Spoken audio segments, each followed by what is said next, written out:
Hello everyone, welcome back to another ACT math video, and today we're going to be going over plane geometry, which is the fourth content area that we're going to go over. This is a pretty important section as algebra and geometry do make up the majority of the questions on the ACT math section, so make sure that you're paying attention in plane geometry. So let's go ahead and get started with perimeter.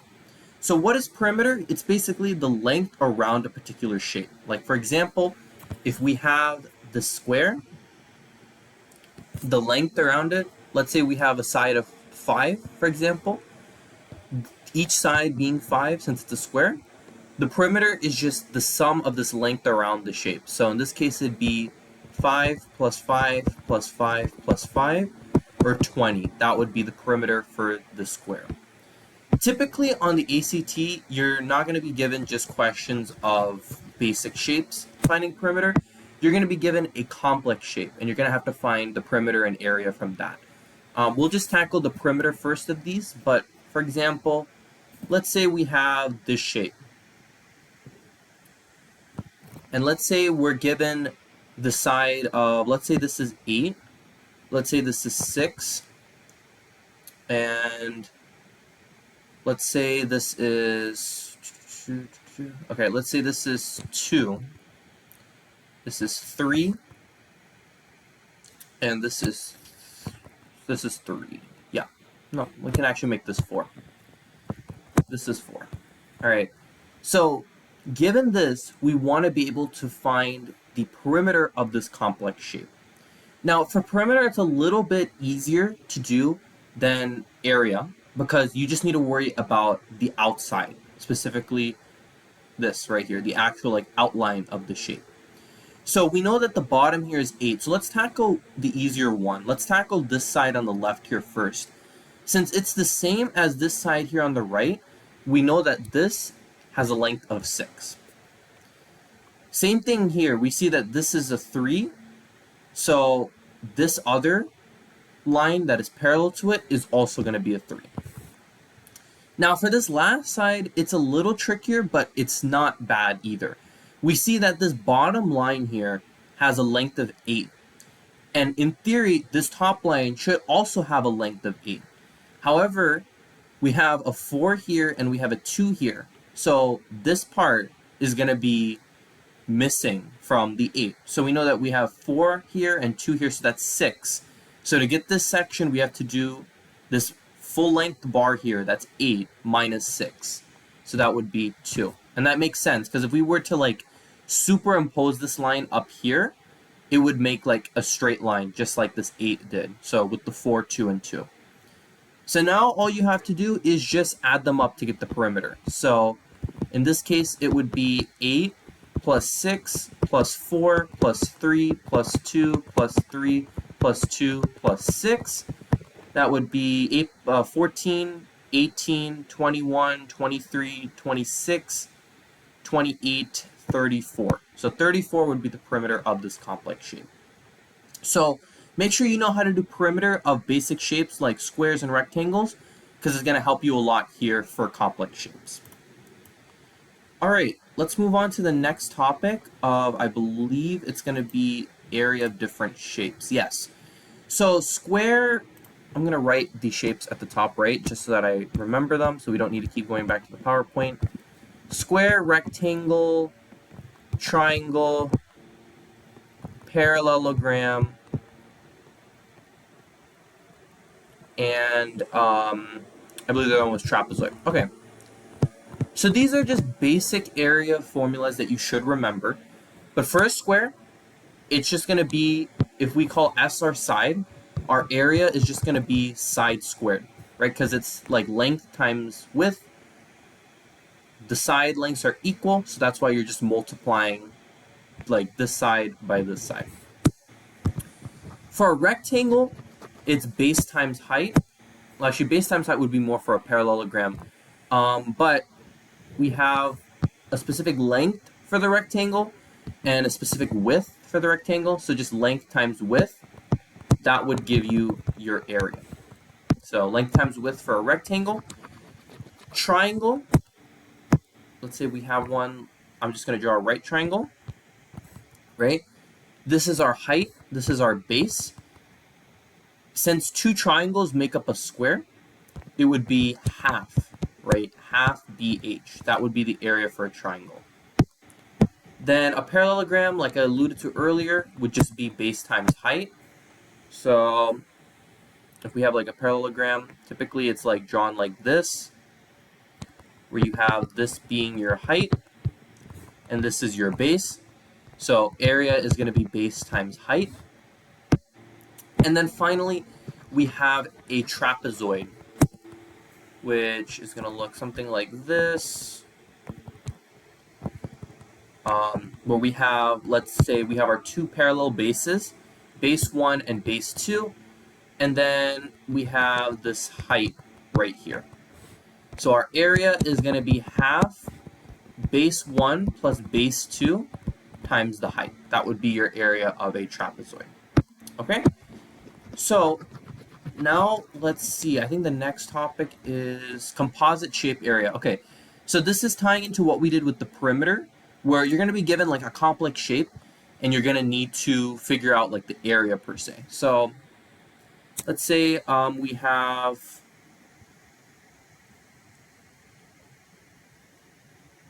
I want to do like a triangle.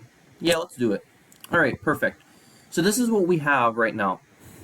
Let's say this is 10. This entire section is 10.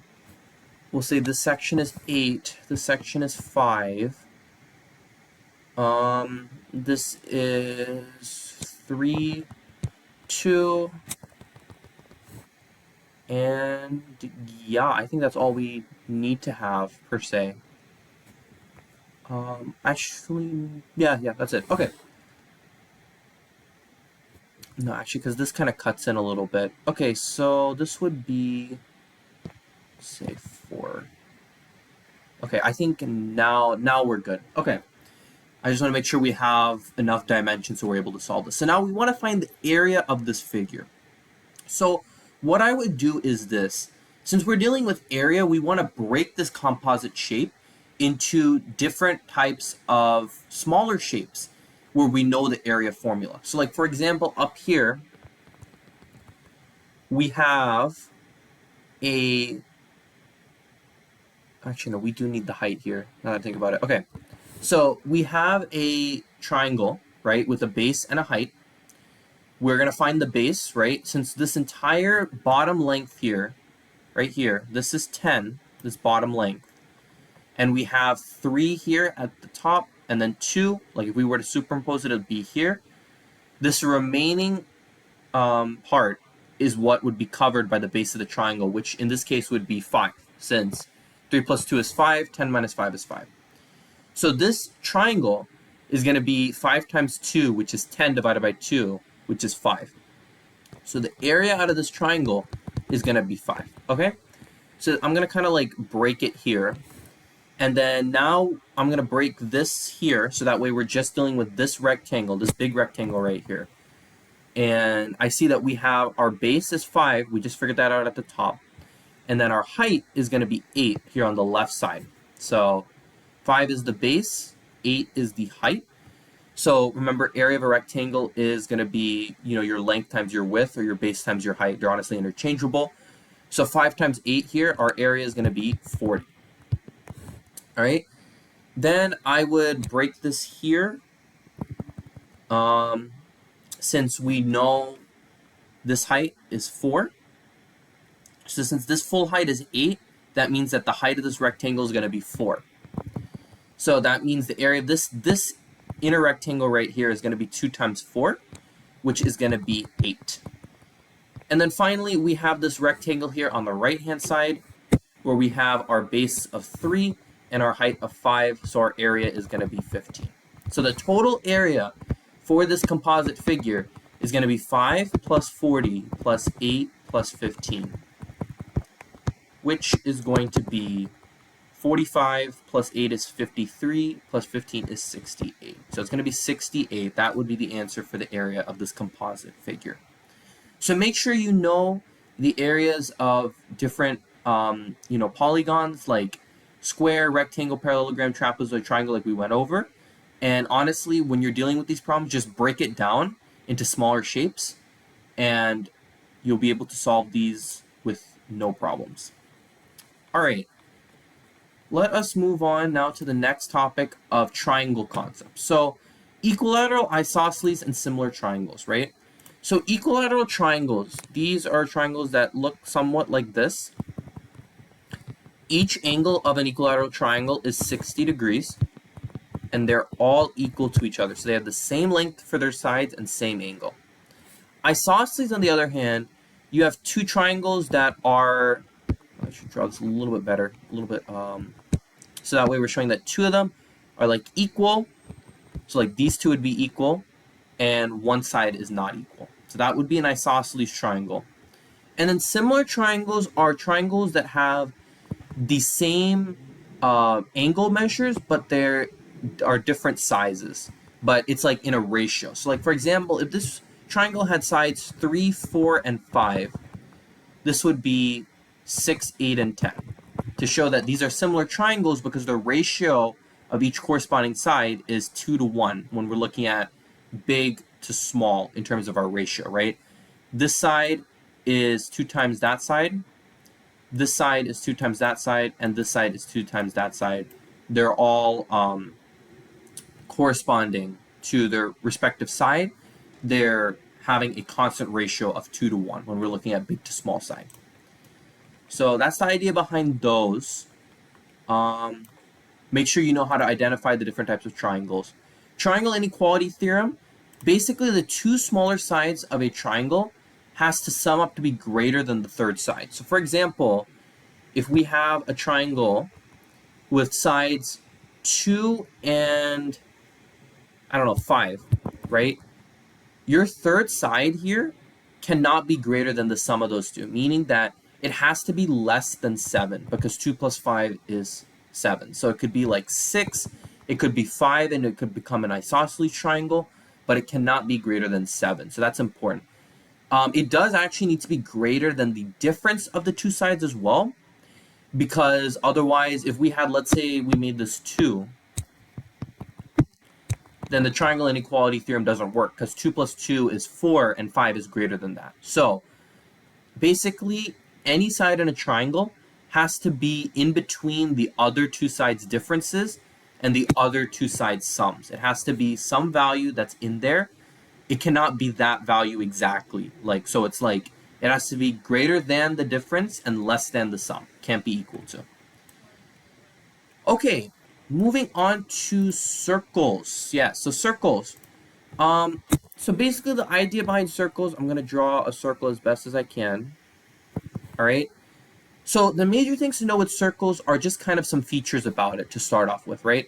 Like for example, this here, this straight line that goes from one endpoint of the circle to the other, that's called your diameter. It goes right through the center of the circle because any other line that goes from left to right on the top and bottom of it, it's not capturing the full length of the diameter. These are called chords.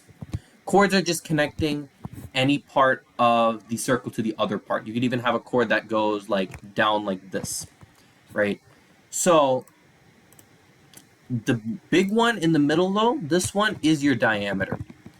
And specifically, if we're just measuring from the radius to one of the sides, this here is your radius. You're going from the center just to one of the sides, it's radius. Radius is half of your diameter.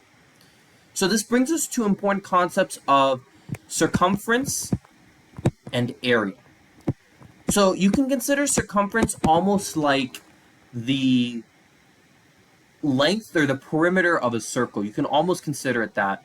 Your circumference formula is going to be 2 pi r or pi d, because remember, your diameter is 2 times your radius. So your full diameter times pi, or your radius times 2 pi, and your area is going to be pi r squared.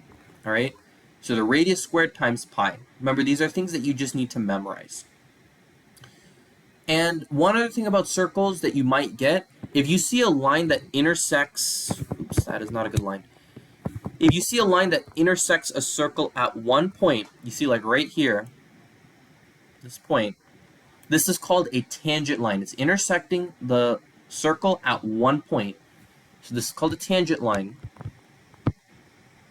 And at this point, the angle at which the line intersects a circle, that's 90 degrees. So that's also important to know. Another big thing to know is sector area and arc length. That's also a very big topic that can be a little bit challenging to understand right off the bat. So I'm going to give you guys an example. So we have the circle again, and let's say we are given a sector basically is from like the radius, like you have it, like you have, let's say, like an angle, a particular angle from the center. Like let's say this is a I don't know, let's go 60 degrees, and we want to find the length of this section of the arc. We want to find the length of that arc, right? There's a specific formula that you need to use. So for arc length, you're using the formula, the angle of the arc, which would be this angle right here, over 360 degrees, because that's the full angle revolution around the entire circle. It's 360 degrees in the circle, equals the length of the arc, so arc length, over the circumference, or 2 pi r of the circle. So let's say we have a circle, we're having this area, this sector, or this arc of 60 degrees, and the radius of the circle is 4, and we want to find what exactly is the arc length. So what we're going to do is we're going to plug the angle here. So we're going to get 60 over 360 equals our arc length, I'm going to call it AL, over 2 pi times the radius of the circle, which is going to be 4. So now what I'm going to do is I'm first going to reduce this fraction here on the left. I know that 360 goes into 66 times, so I can simplify this to 1 over 6, and then I can just cross multiply here, where I'm left with 6 times the arc length equals 8 pi, because 2 times 4 is 8 pi, times 1 is itself, so 8 pi. Finally, divide both sides by 6, and I get an arc length of 8 over 6 pi, which if we divide 2 out of the numerator and denominator, gets us 4/3 pi. So that would be the arc length for this particular question. Now, if I wanted to find the sector area, it's slightly different for the formula. I did not want to erase half my circle. That's okay though. Connect it to the best of our ability. If we're doing sector area, or the area of this arc, we call it a sector, because the arc is actually just the length that's part of the circle, but this is actually a sector, this area that I'm marking in dashed lines right now. So if you want to find the area of the sector, you need to make a slight modification to this formula. Since you're dealing with sector area now, instead of dealing with the circumference like we did with the length, we're going to be dealing with the area of the circle, right? It makes sense. Area to area, length to circumference, because circumference is just another term for like the perimeter of a circle. So again, 60 degrees over 360 degrees equals the sector area, I'm going to call it SA, over pi 4 squared. So again, I'm going to make this 1 over 6, and I'm going to cross multiply. I'm going to be left with 6 times the sector area. It's sector area, not surface area. Sector area equals 16 pi, because 4 squared is 16. Divide both sides by 6, and I get 16 over 6 pi, which I can cancel out a 2 in the numerator and denominator to simplify to get me 8 over 3 pi. So that would be the sector area for this particular sector right here. So those are the main concepts you need to worry about when it comes to circles. Just knowing what is the radius, what is the diameter, and being able to know arc length and sector area. Obviously, you might have questions that like kind of build off of this. So like if you have like a rectangle inscribed in a circle, and you need to find like the area of the rectangle, but in that case you're using the diagonal of the rectangle, which would count as the diameter, since that's the greatest length from left to right on the circle. Okay, let us move on to the next topic of angle rules. So for angle rules, typically for these kinds of problems, you're going to be given something like this. You'll have like 2 parallel lines. I should probably draw these lines better, I'm going to be real. You have like 2 lines, and then you have like another line that like cuts through basically. So if we imagine that I actually drew parallel lines, so these are parallel lines, and then like you have this transversal, that's what we call this vertical line. It kind of cuts through the two vertical lines. And see, it makes angles 1, 2, 3, 4, 5, 6, 7, 8. And you're going to be given the one of the angles, and you're going to have to figure out, another particular angle. Technically, we can honestly just we can know one angle out of these 8, and then using these rules, we can actually solve for the rest of them. So let's try that so I can illustrate to you guys what I'm talking about. So let's say we know that angle 2 is 50 degrees. And we're asked to find, obviously you're not going to be asked to find all these numbers on the ACT for a particular question, but let's say we're trying to find all the different angle measures for each of the numbers. So how are we going to do it? So this is where we can teach angle rules. So basically, angle rules, the first major one is if we have two angles that are like bordering together like this, or even if they're like this, right? They are separated from each other by a straight line. They're like they're bounded by two straight lines, and they're like adjacent to each other. That's the word I'm looking for. Then the sum of these angles is going to be 180. So 180 minus 50 gives us 130. So I know that 1 is already 130, and I know that 4 is 130 because of it being adjacent to 50, right? Another way, you're probably asking, why is 1 and 4 the exact same? Vertical angles, that's how we can explain that. So vertical angles means angles that kind of like oppose each other, like crisscross, almost like a cross product in a way, like that forms an X. They will have the same angle measure. So that means 50 degrees, and now angle 3 I know is 50, right? Angle 1 we said was 130. We can figure out angle 4 just from angle 1. That's 130, okay? So now we have this top set of 4 angles already figured out. So how can we do this for the second group down here? There's a couple different ways that we can do this. One of the ways to do it is alternate opposite angles. That would be like 3 and 6 and 4 and 5. Alternate opposite interior angles. Basically meaning that 3 and 6, they're going to have the same angle measure of 50. 4 and 5 are going to have the same angle measure of 130. So that's one way we could do it. Another way we could do it is actually, we could also kind of like displace this. So like, it would be like 1, 2, 3, and 4, right? We could like take this angles as a whole and then kind of just like match it up with the second set of angles down here. So like angle 1 would match up with angle 5. Angle 2 here would match up with angle 6. Angle 3 would match up with angle 7. And angle 4 would match up with angle 8. Sorry if that's a little bit confusing, but it's just basically the idea of like you can take that one set of angles and kind of like displace it to that. Let me see if there's an actual like name for it. It's blanking my mind at the current moment.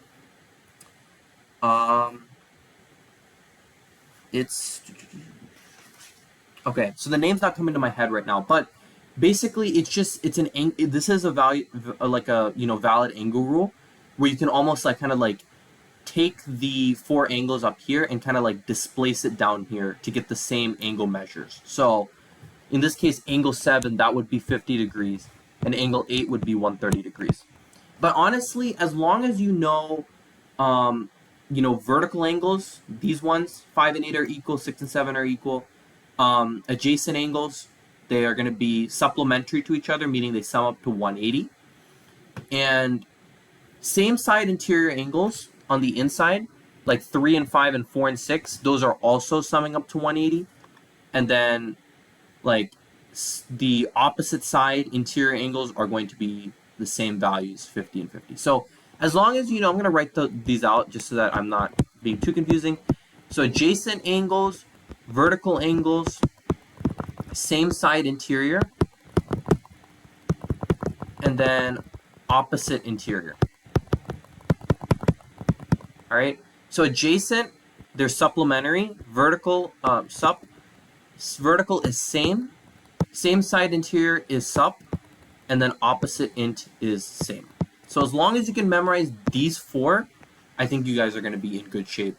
But honestly, remember, you can do the displacement rule here where you can basically match up these top angles with these bottom angles down here. But if that was a little bit confusing, as long as you know these four, you should be in good shape. All right, let us move on to the next topic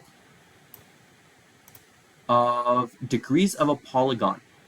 So for degrees of a polygon, it's just about knowing how do you calculate the sum of interior angles, the sum of exterior angles, and how to calculate each exterior angle in a polygon. So for your sum of interior angles, we follow the formula n minus 2 times 180.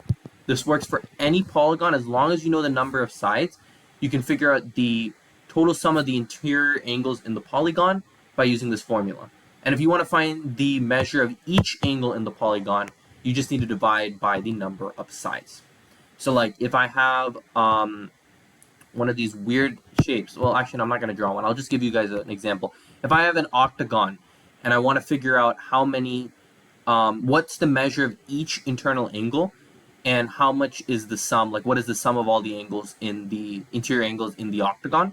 I know an octagon has 8 sides, so the total sum of interior angles is going to be 8 minus 2 times 180, which is going to be 6 times 180, which is 1,080. And then the sum of, I'm sorry, not the sum, but the value of each individual angle in the octagon is going to be this total sum divided by the sides in the polygon, which, since we're dealing with an octagon in this case, it'd be 8. So when we do that, we are going to get 135. So 135 degrees, that would be the angle measure for each angle in the octagon. And then for exterior angles, your exterior angles are always going to be equal to 360 in any polygon.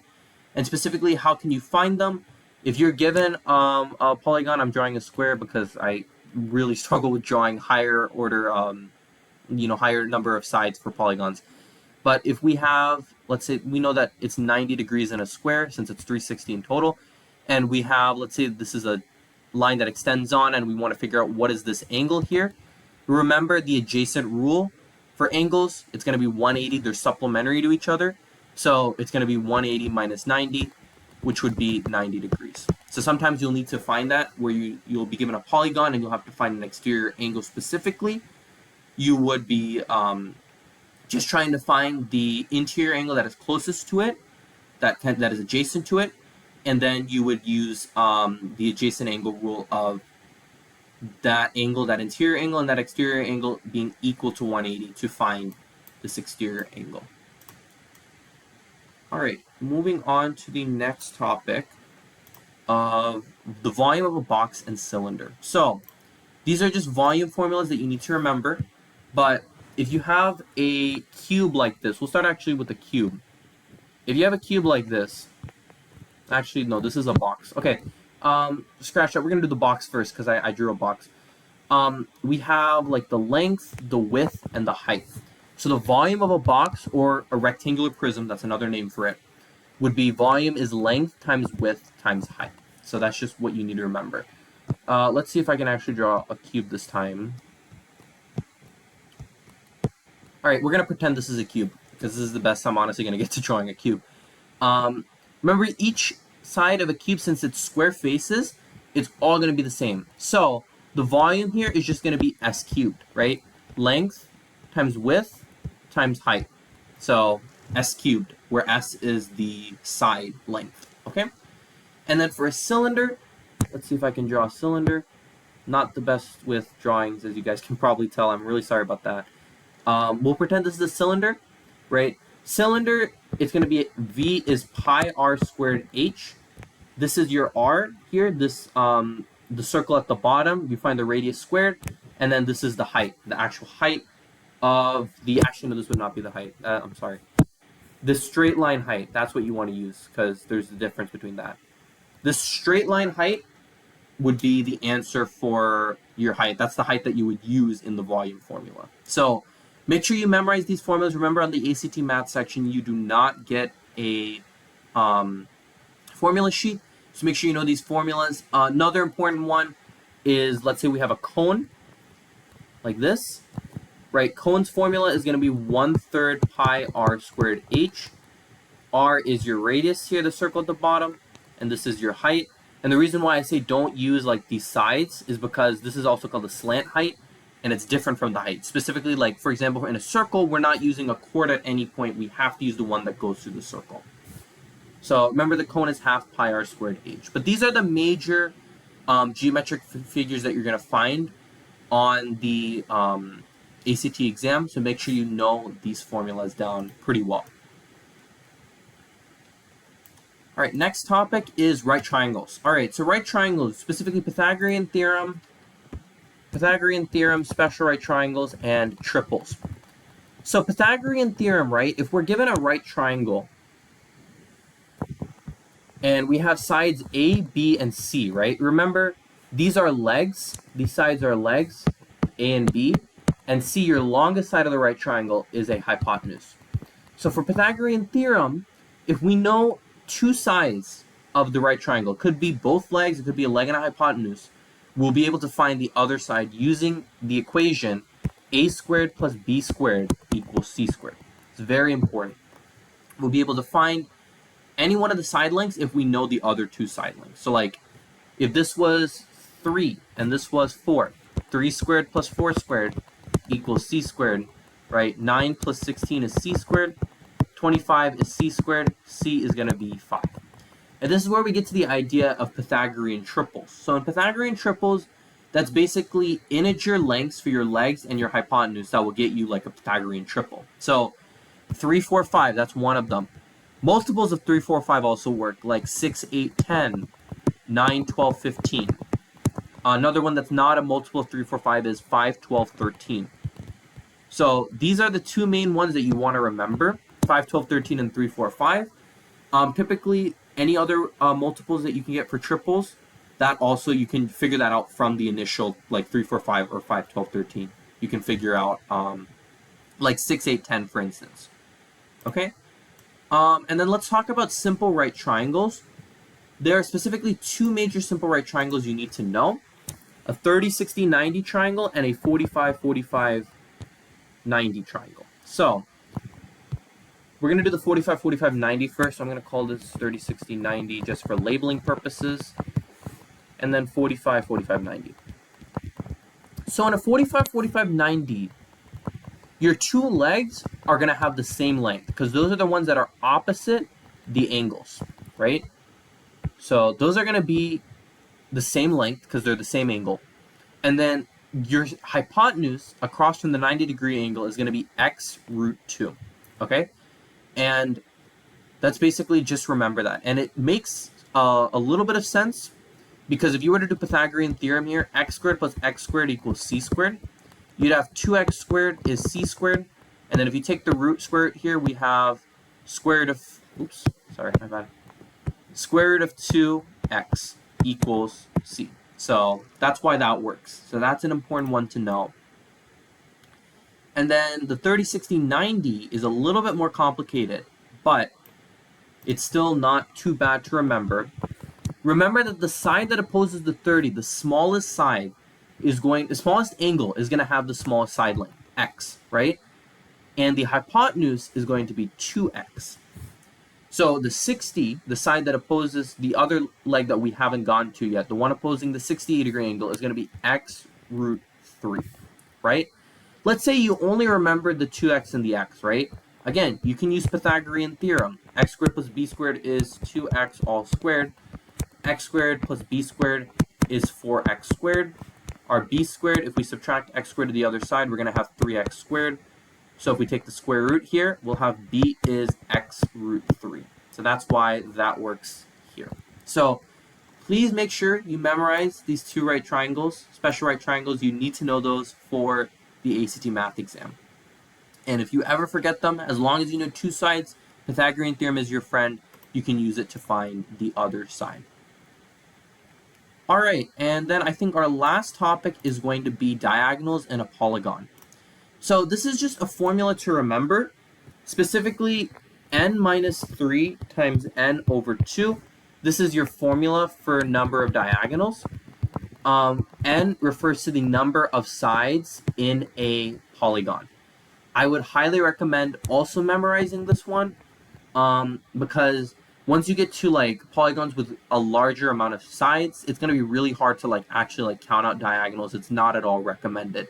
So for example, if we had 10 sides in a polygon, right, and we want to figure out the number of diagonals, we just use this formula. 10 minus 3 times 10 over 2.